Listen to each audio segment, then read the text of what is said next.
ஏதோ ஸ்கிராப்லேருந்து தான் எடுத்தேன். வியாசர்பாடியில் பிரவீன்னு சொல்லிட்டு இருக்காரு, அவர்கிட்ட இருந்து தான் எடுத்தேன். ஸ்கிராப்லேருந்து எடுக்கிறாரு, அந்த வீடியோ அவர் ஷூட் பண்ணுறாரு. அந்த வண்டி ஸ்டார்ட் ஆகுமா அப்படின்ற ஒரு த்ரில்லில் தான் அந்த வீடியோவே ட்ராவல் ஆகுது. புது பேட்டரி போட்டுட்டு டேங்கை கட்டிட்டு டேரெக்டாக ஸ்ப்ரே பண்ணி பெட்ரோலில் உள்ளே போட்டுட்டு அதை ஸ்டார்ட் பண்ண ட்ரை பண்ணுறாரு. ஸ்பார்க் பிளக் மாத்துறாரு. அந்த மாதிரி இருக்க ஒரு கண்டிஷனில் அவ்வளோ குப்பையில் இருந்த வண்டி கிக் பண்ணுறாரு,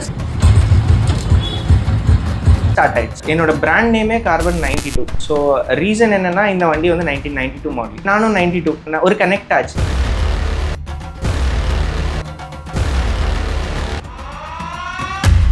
பொறுமையாக அதை ரெஸ்டோர் பண்ணேன். அதனால நிறைய ப்ராப்ளம் ஃபேஸ் பண்ணேன். ரெஸ்டோர் பண்ண வண்டி ப்ராப்பராக வரல. ஸோ அதனால எதனால ப்ராப்பராக வரல அப்படின்னு நானே இன்வால்வ் ஆக ஆரம்பித்தேன். அந்த பேஷன், அந்த மோட்டிவேஷனில் கடையை போட்டு வண்டியே பண்ண ஆரம்பிச்சிட்டேன். ஜென்ரலாக விண்டேஜ்னு சொன்னாலே ஸோ ஒரு 70 வருஷத்து வண்டி வந்து இப்போ நம்ம ஸ்டில் அதை எடுத்து ஓட்டுறோம் அப்படின்னா, அப்போது டியூரபிலிட்டின்ற ஒரு கொஸ்டினே கிடையாது. ஸோ அந்த வண்டி அவ்வளோ நல்லா இருக்கிறதுனால தான் இப்போ நம்ம அதை எடுத்து நம்ம ஓட்டுறோம். அதை பற்றி, வண்டியை பற்றி தெரிஞ்சுக்கணும், அது கூட டைம் ஸ்பெண்ட் பண்ணணும், அது என்ன ப்ராப்ளம் கொடுக்குதுன்னு நம்ம அண்டர்ஸ்டாண்ட் பண்ணணும். கரெக்டான மெக்கானிக்ஸ்ட்டை கொடுத்து நீங்கள் அண்டர்ஸ்டாண்ட் பண்ணீங்கன்னா vintage is a beautiful machine. நீங்கள் ரெகுலர் யூஸ்க்கு எடுத்துகிட்டு போகலாம்.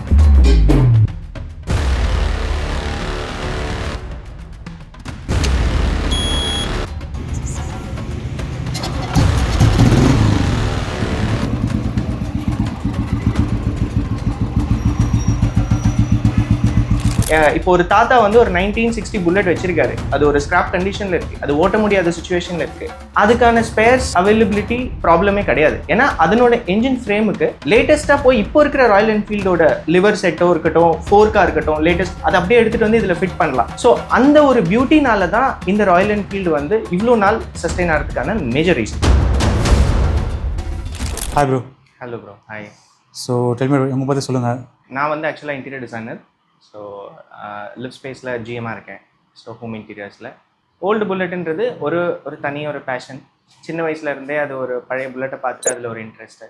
ஸோ அதை பேஸ் பண்ணி பேரலாக ஸ்டார்ட் பண்ணது அப்படின்றது தான் இந்த கார்பன் 92 அப்படின்ற ஒரு பிராண்டு. ஸோ இது வந்து நம்ம என்ன பண்ணுறோம், இந்த ஓல்டு புல்லட் எல்லாத்தையும், ஓல்டு புல்லட்டு, எஸ்டி, ஜாவா அந்த மாதிரி விண்டேஜ் ரிலேட்டட் பைக்ஸ் எல்லாமே கம்ப்ளீட்டாக எடுத்துகிட்டு ரெஸ்டோர் பண்ணி ரெடி பண்ணுறோம். ஸோ அதான் நம்ம. இப்போ உங்களுக்கு வந்து like you started this business as a passion வந்து பிஸ்னஸாக மாறிச்சு. Which is the one bullet you restored you can't even forget? அது என்னோட ஃபர்ஸ்ட் புல்லட் தான் ப்ரோ. ஸோ இது வந்து எப்படின்னா, ஏதோ ஸ்கிராப்லேருந்து தான் எடுத்தேன். வியாசர்பாடியில் பிரவீன்னு சொல்லிட்டு இருக்காரு, அவர்கிட்ட இருந்து தான் எடுத்தேன். இதனோட ஸ்டோரி என்னன்னு பார்த்தீங்கன்னா, என்னோட பிராண்ட் நேமே கார்பன் 92. ஸோ ரீசன் என்னன்னா, இந்த வண்டி வந்து 1992 மாடல். ஸோ ஸ்கிராப்லேருந்து எடுக்கிறாரு, அந்த வீடியோ அவர் ஷூட் பண்ணுறாரு. ஷூட் பண்ணும்போது அந்த வண்டி ஸ்டார்ட் ஆகுமா அப்படின்ற ஒரு த்ரில்லில் தான் அந்த வீடியோவே ட்ராவல் ஆகுது. ஸோ புது பேட்டரி போட்டுட்டு டேங்கை கட்டிட்டு டேரெக்டாக ஸ்ப்ரே பண்ணி பெட்ரோலில் உள்ளே போட்டுட்டு அதை ஸ்டார்ட் பண்ண ட்ரை பண்ணுறாரு. Spark plug மாத்துறாரு. ஸோ அது அந்த மாதிரி இருக்க ஒரு கண்டிஷனில் அவ்வளோ குப்பையில் இருந்த வண்டி கிக் பண்ணுறாரு, ஸ்டார்ட் ஆயிடுச்சு. ஸோ இத்தனை நாள் குப்பையில் இருந்த வண்டி உயிர் பெற்று வர மாதிரி ஒரு கான்செப்ட். ஸோ அதே மாதிரி நானும் 92. ஸோ அதனால என்னோட ஸ்டோரி வந்து இந்த வண்டியிலேருந்து ட்ராவல் பண்ண ஒரு கனெக்ட் ஆச்சு. உடனே போய் எடுத்துட்டேன், கேட்ட காசு கொடுத்து வண்டி எடுத்துட்டேன். பொறுமையாக அதை ரெஸ்டோர் பண்ணேன். அதனால நிறைய ப்ராப்ளம் ஃபேஸ் பண்ணேன். ரெஸ்டோர் பண்ண வண்டி ப்ராப்பராக வரல. ஸோ அதனால எதனால ப்ராப்பராக வரல அப்படின்னு நானே இன்வால்வ் ஆக ஆரம்பித்தேன். ஏன்னா எனக்கு வந்து வண்டி பர்ஃபெக்டாக வரணும் எனக்கு அது. ஸோ அந்த பேஷன், அந்த மோட்டிவேஷனில் கடையை போட்டு வண்டியே பண்ண ஆரம்பிச்சிட்டேன். ஸோ அதுதான். ஸோ இதை பற்றி தெரிஞ்சுக்கிட்டு நான் பண்ணுறேன். அதான் டிஃப்ரென்ஸ். ஸோ இப்போ இருக்க டைம்லைனில் வந்து விண்டேஜ்னா எந்த பைக் விண்டேஜ் சொல்லுவீங்க? எந்த டைம்லைனில் வந்து விண்டேஜ் பைக்ஸ்? ஜென்ரலாக விண்டேஜ்னு சொன்னாலே அந்த 15 இயர்ஸ் முடிஞ்சிடுச்சு, ஒரு ஃபிட்னஸ் சர்டிஃபிகேட் வருது அப்படின்னாலே அது ஒரு விண்டேஜ்ன்ற மாதிரி தான் ஒரு மைண்ட் செட்டு. பட் அது வந்து ஒரு எண்டே கிடையாது. நான் வந்து இப்போ என்னோட ஒரு 1 இயர் முன்னாடி பார்த்தேன்னா, நான் பார்த்து இருக்கிறதுலே ஓல்டஸ்ட் பைக் வந்து 1960 இருந்தது. அதுக்கு முன்னாடி பார்த்தீங்கன்னா இப்போ 1940s 1930ஸ்லாம் இப்போது எனக்கு ஒரு சான்ஸ் கிடச்சிது பார்க்க. ஸோ விண்டேஜ்ன்றது பார்த்தீங்கன்னா அது ஒரு எண்டே இல்லை. அது எவ்வளோக்கெவ்வளோ பழசாக இருந்தாலும் அது வந்து ப்ராப்பராக அது ஒரு விண்டேஜ் சப்ஜெக்ட் தான் அது. இப்போது விண்டேஜ் பைக்ஸோட காமன் மிஸ்கன்செப்ஷன் என்னது?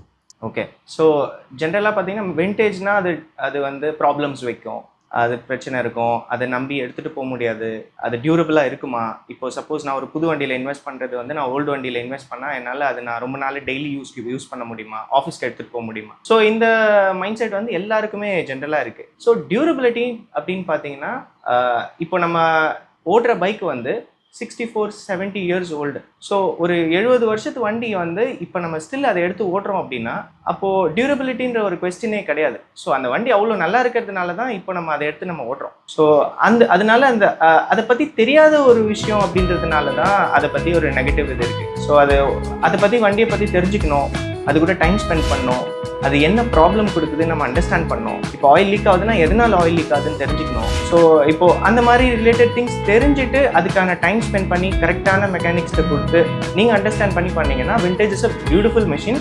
நீங்கள் ரெகுலர் யூஸ்க்கு எடுத்துகிட்டு போகலாம், ஆஃபீஸ்க்கு எடுத்துகிட்டு போகலாம், லாங் ரைட் அடிக்கலாம். ஸோ பட் ஆனால் அதை பற்றி உங்களுக்கு தெரியணும், அந்த வண்டி உங்களோட அடாப்ட் ஆகும். இந்த ஒரு விஷயம்.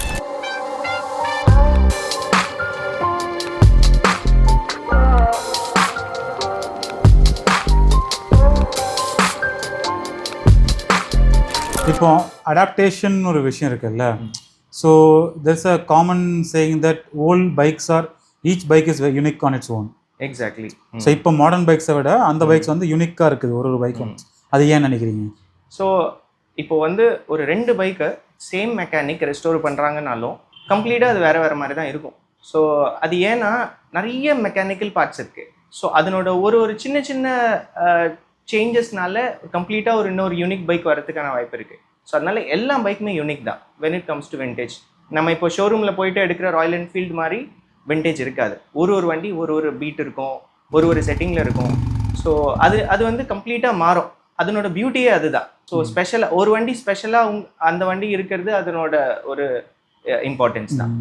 இப்போ விண்டேஜ் பைக்ஸ்னால் லைக் நம்ம 80s 70s பேசும்போது it is associated with authority, rich people, இந்த மாதிரி ஒரு சுச்சுவேஷன் இருந்துச்சு. அது எப்போ மாறிச்சுன்னு நினைக்கிறீங்க? லைக் அந்த ஆஸ்பிரேஷன். ஸோ அது வந்து அந்த பீரியடில் யூனிக்காக இருந்துச்சு. ராயல் என்ஃபீல்டு மேக்ஸிமம் அது மட்டும் தான் இருந்தது, புல்லட் மட்டும் தான் வச்சுருந்தாங்க அந்த பீரியடில். இப்போ நிறைய பிராண்ட்ஸ் வந்துருச்சு. ஸோ அந்த பீரியடில் அது 4 ஸ்ட்ரோக் வண்டி அதை ஓன் பண்ணுறது அப்படின்னும் போது பார்த்தீங்கன்னா ரொம்ப ஒரு எக்ஸ்பீரியன்ஸான ஒரு ஆள், நிறைய காசு வச்சுருக்கவங்க, அவங்க தான் வச்சுட்டு இருக்க மாதிரி இருந்துச்சு. பட் இப்போது லேட்டஸ்ட் ட்ரெண்டில் இந்த இஎம்ஐ ஆப்ஷன் இருக்குது. ஸோ நிறைய பைக்ஸ் இருக்குது, கம்மி ரேட்டுக்கு இருக்குது. ஸோ அதனால யூஸ்டு பைக்ஸ் இருக்குது. ஸோ அதனால எல்லாருமே அஃபோர்டபுளாக இப்போ மாறிடுச்சு. அந்த பீரியடில் நம்ம நெட் கேஷ் கொடுத்து எடுக்கிறதுனால பர்டிகுலராக அது ரிச் பீப்புள் ஓன் பண்ணுற ஒரு மெஷினாக தான் இருந்தது. பட் இப்போது அந்த ட்ரெண்ட் இல்லை. இப்போ எல்லாரும் யார் வேணால் இப்போ நம்ம அவங்களோட ட்ரீம் பைக்ஸ் ஓன் பண்ணுறதுக்கான சுச்சுவேஷன் வந்துடுச்சு. ஸோ இப்போ பேசிக்காக என்ஃபீல்டுன்றது வந்து it's a British company. Exactly. So நம்ம அடாப்ட் பண்ணி நம்ம வந்து இவ்வளோ லெகசியை வந்து கேரி அவுட் பண்ணிக்கிட்டு இருக்கோம். Do you know how people over there are seeing this? யூகேல இருந்து. ஆமாம், டெஃபினட்டாக அவங்களுக்கு ஒரு லாஸ்ன்னு தான் சொல்லுவேன். ஏன்னா வார் பீரியடில் தேவைப்பட்டது. ஸோ அந்த பைக்ஸ் இங்கே வர வேண்டிய சுச்சுவேஷன். ஸோ அவங்களால மெயின்டைன் பண்ண முடியாத ஒரு சுச்சுவேஷனில் இந்தியா டேக் ஓவர் பண்ணி இந்த அளவுக்கு எடுத்துகிட்டு வந்திருக்காங்க. ஸோ இன்னொரு ஸ்பெஷாலிட்டி பார்த்தீங்கன்னா it's the longest production motorcycle. Harley டேவிட்சன்னு சொல்லுவாங்க, இப்போ அது கூட இல்லை. ஸோ நான் இப்போ வந்து ஒரு ஜே சீரீஸில் இப்போ ஒரு லான்ச் பண்ணியிருக்காங்க, நீங்களே அந்த பைக்கை வச்சுருக்கீங்க. ஸோ இந்த பைக்கை லான்ச் பண்ணும்போது அவங்க வந்து ராயல் என்ஃபீல்ட் ஃபேக்ட்ரியில் ஒரு டிஸ்பிளே வைக்கிறாங்க. அந்த டிஸ்பிளேயில் 1932 மாடல்லேருந்து இருக்குது. ஸோ 1932 மாடல், நீங்கள் என்னோட அந்த இமேஜ் போஸ்ட்டை ஷேர் பண்ணுறேன். ஸோ அதில் என்ன ஒன்றுனா அந்த 1932 மாடல் யூகேலேருந்து வர வேண்டியது. கார்டன் சொல்லிட்டு அவர் தான் வந்து நம்ம brand ambassador Royal Enfield. So அவர் எடுத்துகிட்டு வர லாஸ்ட் மினிட்ல அது ஒரு மியூசியம் ப்ராடக்ட்டு, என்னோட கண்ட்ரிலேருந்து நான் அதை அனுப்ப மாட்டேன் அப்படின்னு சொல்லிட்டு அதை என்ன பண்ணுறாங்க, அது அங்கேயே வச்சுட்றாங்க. டிஸ்பிளேக்கு வரல. 1930, 40, 50, 60, 70 எல்லா லான்ச்சும் இருக்குது. எலக்ட்ரால் ஆரம்பித்து கம்ப்ளீட்டாக இருக்குது, லேட்டஸ்ட் யூசி வரைக்கும். பட் அந்த 1932 வராதுல, அது வந்து லேட்டஸ்ட் ஸ்டேஜில் அப்ரூவல்ஸ்கெல்லாம் தாண்டி டிஸ்பிளேக்கு வந்துச்சு. பட் அவ்வளோ ஒரு லெகசி இருக்கிறதுனால தான், அந்த எவல்யூஷன் இருக்கிறதுனால தான் அந்த புல்லட் இன்னும் நமக்கு சஸ்டெயின் ஆகிட்டு இருக்கு. இப்போ ஒரு தாத்தா வந்து ஒரு 1960 புல்லட் வச்சிருக்காரு, அது ஒரு ஸ்கிராப் கண்டிஷனில் இருக்குது, அது ஓட்ட முடியாத சுச்சுவேஷனில் இருக்குது. அதுக்கான ஸ்பேர்ஸ் அவைலபிலிட்டி ப்ராப்ளமே கிடையாது. ஏன்னா அதனோட என்ஜின் ஃப்ரேமுக்கு லேட்டஸ்ட்டாக போய் இப்போ இருக்கிற ராயல் என்ஃபீல்டோட லிவர் செட்டோ இருக்கட்டும், ஃபோர்க்காக இருக்கட்டும், லேட்டஸ்ட் அதை அப்படியே எடுத்துகிட்டு வந்து இதில் ஃபிட் பண்ணலாம். ஸோ அந்த ஒரு பியூட்டினால தான் இந்த ராயல் என்ஃபீல்டு வந்து இவ்வளோ நாள் சஸ்டெயின் ஆகிறதுக்கான மேஜர் ரீசன்.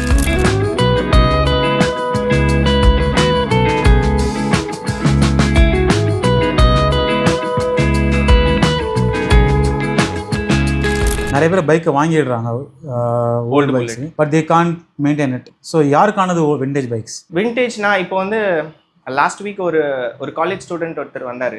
வந்துட்டு இந்த மாதிரி ப்ரோ நான் ஒரு 70,000 வச்சுருக்கேன், எனக்கு ஒரு ஓல்டு புல்லட் எடுக்கணும் அப்படின்னு சொன்னார். தம்பி இது உன்னோட ஃபர்ஸ்ட் பைக்? ஆமாம் ப்ரோ இதான் ஃபர்ஸ்ட் பைக். ஸோ பேஷனுன்றது எல்லாருக்கும் இருக்குது, அந்த ஓல்டு மேலே ஒரு க்ரேஸ் இருக்குது. பட் ஸ்டில் நான் என்ன சஜஸ்ட் பண்ணுறேன் அப்படின்னா, ஃபர்ஸ்ட் பைக்குன்றது அதுக்கு நிறைய டைம் கொடுக்கணும். இப்போ நீங்கள் லைஃப்பில் வந்து ஒரு மென் வந்து ஒரு ஃபர்ஸ்ட் பைக் வாங்குறாங்கன்னா அது நல்லா என்ஜாய் பண்ணணும், லாங் ரைட் போகணும். அது நடுவில் வந்து அதை பற்றி தெரியாமல் ப்ராப்ளம்ஸ் வந்து டிமோட்டிவேட் ஆகிடக்கூடாது. ஸோ அதனால யாருக்கு இந்த விண்டேஜ் அப்படின்னு பார்த்தீங்கன்னா, மேஜராக டைம் ஸ்பெண்ட் பண்ணுறவங்க, அந்த வண்டியை பற்றி தெரிஞ்சுக்கணும், நிறைய டைம் ஸ்பெண்ட் பண்ணணும், முதல்ல பேஷன்ஸ் இருக்கணும், பொறுமை இருக்கணும், அதை பற்றி என்ன ப்ராப்ளம் வருது, சப்போஸ் அது லீக் ஆகுது, ஆயில் லீக் ஆகுது, வண்டி ஆஃப் ஆகிடுச்சுன்னா அதை அப்பயே டிமோட்டிவேட் பண்ணி வித்துடாமல் ஸோ அது எதனால் ஆஃப் ஆகுது அப்படின்னு தெரிஞ்சுக்கணும். ஸோ ஒரு சில கிரேசி பீப்புள் என்ன மாதிரி இருக்காங்க, அவங்க என்ன பண்ணுவாங்க, சப்போஸ் தண்ணி வந்து பாயிண்டில் போயிடுச்சு, வண்டி ஆஃப் ஆகிடுச்சு அப்படின்னா we will wait, அதை நாங்கள் என்ஜாய் பண்ணுவோம். ஸோ அது ஒரு ரெய்னி சீசனில் இப்படி ஆயிடுச்சுன்னா நம்ம அதை விட்டுட்டு அப்புறம் தள்ளிட்டு போயிட்டு டோ பண்ணி எடுத்துகிட்டு போயிட்டு அதை ஸ்டார்ட் பண்ணுவோம். ஸோ அந்த மாதிரி ஒரு பேஷன்ஸ் இருக்கணும். மேஜராக ரொம்ப முக்கியமான விஷயம், அந்த வண்டி மேலே ஒரு பேஷன் இருக்கணும். அந்த விண்டேஜ் வந்து எதுக்காக வச்சுருக்கோம், அதனோட லெகசி என்ன, அதனோட இம்பார்ட்டன்ஸ் என்னன்ற ஒரு பேஷன் வந்து கண்டிப்பாக இருந்தால் மட்டுமே இந்த விண்டேஜ் வந்து நீங்கள் கண்டினியூஸாக வச்சுட்டு அதை உங்களோட அடுத்த ஜென்ரேஷனுக்கு கொடுப்பீங்க.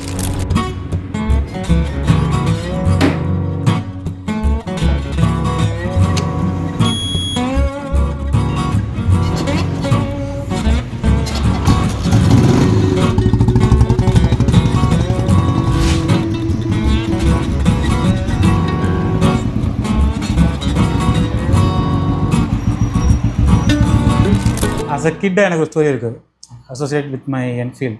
நான் எப்படி என்ஃபீல்டுக்கு ஹூக்கப் ஆனேன்ற ஒரு விஷயம் இருக்குது. உங்களுக்கு அந்த மாதிரி ஸ்டோரியாக தான் இருக்கா சின்ன வயசில்? சின்ன வயசில் இருக்குது ப்ரோ.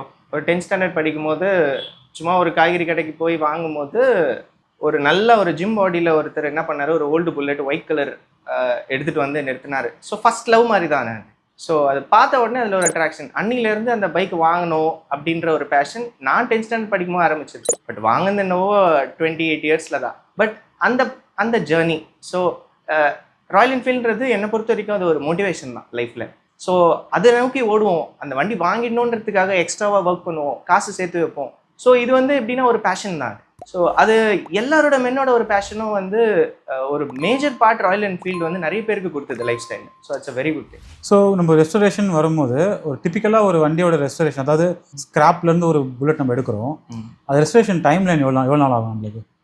மெயினாக பார்த்தீங்கன்னா ரெஸ்டரேஷன் வந்து 3 பார்ட்ஸாக இருக்குது. ஃபர்ஸ்ட் என்ன பண்ணும், அதை டிஸ்மேண்டில் பண்ணிவிட்டு பெயிண்டிங்ன்றது தனி வெர்ஷன், அதுக்கப்புறம் ஸ்பேர்ஸ், அதுக்கான ஸ்பேர்ஸு, அதுக்கப்புறம் அசம்பிளிங். ஸோ இந்த 3 ஆப்ஷன் இருக்குது. ஸோ இந்த பெயிண்ட்ன்ற சப்ஜெக்ட் பார்த்தீங்கன்னா இது வந்து நம்ம லேட்டஸ்ட் இரும்பு கிடையாது, இப்போ போய் ஷோரூமில் வாங்குற இரும்பு இல்லை. இது எல்லாமே ரொம்ப ரஸ்ட் ஆகி ஒரு வஸ்ட் கண்டிஷனில் இருக்க ஒரு இரும்பு. ஸோ அதை ப்ரொடெக்ட் பண்ணோம், சேவ் பண்ணோம் அப்படின்னா லாங்கர் டைம் எடுக்கும். ஸோ அதுக்கு ஒரு கோட்டிங் பண்ணணும், சாண்ட் பிளாஸ்டிங் பண்ணி துருவ எடுக்கணும், இமீடியட்டாக எபாக்சி போட்டு அதை ப்ரொடெக்ட் பண்ணோம். ஸோ மழை இல்லை, சப்போஸ் ரெய்னி சீசன் இல்லை அப்படின்னா, ரெய்னி சீசனில் சாண்ட் பிளாஸ்டிங் பண்ண முடியாது. ஸோ ரெய்னி சீசன் இல்லை அப்படின்னு பார்த்தீங்கன்னா, ஸோ அந்த பெயிண்டிங்ஸ், அந்த ஸ்பேர்ஸு ப்ளஸ் அந்த அசம்பிளிங்கோட கம்ப்ளீட் ப்ராசஸ் வந்து பார்த்தீங்கன்னா ஒரு 45 days டைம் லைனில் பண்ணலாம். ஸோ இதுதான் வந்து நேச்சுரல் டைம் லைன். அது இப்போ ஸ்பேர்ஸ் பொறுத்த வரைக்கும் வெரி ஓல்டு புல்லட், ஒரு 40s 50s இருக்க புல்லட்ஸோட ஸ்பேர்ஸ் இப்போ கிடைக்குதா நம்மளுக்கு? இல்லை ப்ரோ, இது வந்து எப்படின்னா ஸ்பேர்ஸ் வந்து பெரிய விஷயம் இல்லை, நமக்கு கம்யூனிட்டி இருக்குது.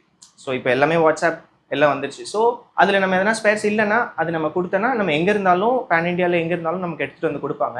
பட் அதுக்கும் மேலே ஸ்பேர்ஸ் ஒன்று கிடைக்கல அப்படின்ற சுச்சுவேஷனில் அந்த ஸ்பேர்ஸை செஞ்சிடணும். ஸோ அதான் சொல்யூஷன். ரெஸ்டரேஷன் பொறுத்த வரைக்கும் ஒரு ஸ்பேர்ஸ் கிடைக்கலன்னா அந்த ஸ்பேர்ஸை நம்மளே செய்யணும். ஸோ அதையே மோல்ட் பண்ணி அதுக்கு ஈக்குவலண்ட்டாக, ஏன்னா அந்த மாதிரி இருந்தால் மட்டும் தான் அது கம்ப்ளீட் ஆகும் அந்த வண்டி, இல்லைன்னா கம்ப்ளீட் ஆகாது. ஸோ அதை பற்றி வரி இல்லை, எந்த ஸ்பேர்ஸ் கிடைக்கலனாலும் அது செஞ்சுக்கலாம். ஒரு 3 digit நம்பர் சீரீஸில் ஒரு வண்டி எடுத்துகிட்டு போகிறீங்கன்னா அது எப்படி இருந்தாலும் லுக்கு அது வந்து 90ஸ்க்கு முன்னாடின்றது தான் ஒரு விஷயம். அதுலேயும் ஸ்பெஷலாக டி சீரீஸ்ன்றது வந்து நம்ம ஸ்டேட்டை குறிக்கும். அதுலேயும் அந்த எம் சீரீஸ்ன்றது பார்த்தீங்கன்னா நம்ம மெட்ராஸ் அப்படின்ற ஒரு அது. ஸோ எந்த ஒரு ஸ்டேட்லையும் அப்படி இல்லை.